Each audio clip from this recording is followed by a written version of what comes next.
Several women in Saudi Arabia got behind the wheel on Saturday in what has been dubbed a day of defiance. They were taking part in a campaign to protest against the country's ban on female drivers. There are reports that 2 women were stopped by the police in the capital, Riyadh, and the Red Sea port city of Jeddah. Saudi Arabia is the only country in the world where women are forbidden to drive. Earlier, I spoke to Sami El-Maslamani, a women's rights activist in Saudi Arabia. She was also one of 60 women who got in a car to drive in protest against the ban on women drivers in the country. Today, it seems like that there's a lot more positive. A lot of the times we get a lot of naysayers and a lot of people that are speaking out against and saying that basically this is not the right course of action. What does the average citizen in Saudi Arabia think about women driving? I think that there's a lot of people that believe that it is a woman's right.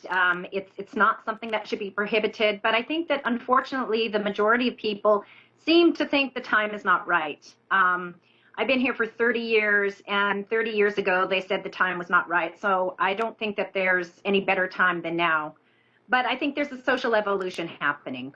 I was reading, Samia, that 22 years ago the idea of women driving was first introduced. Why do you believe that it's taken so long?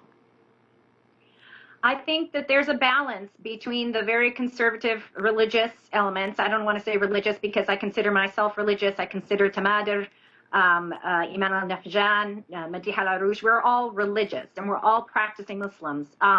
But I think that perhaps the conservative elements of society, for some reason, seem to think that it's something that's going to lead towards haram. It's going to lead towards things that are not right for the society.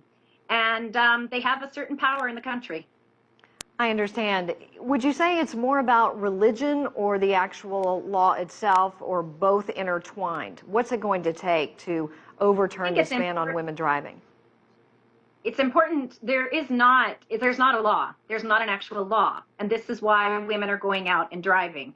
And they're not actually, the violations that they're getting are not violations, the actual violations. The violation that I received and the violation that Tamada received today was driving without a license, which is not correct because she was licensed, I was licensed. So I think but I think the religious, even there's been religious, statements from the religious leader saying that it's not against the religion, just saying that it's not right for this culture and for the social climate at the time. I understand that King Abdullah recently said, I believe it was in 2011, that there would be a day when women would be driving and voting. Does there seem to be a lot of support for his ideas?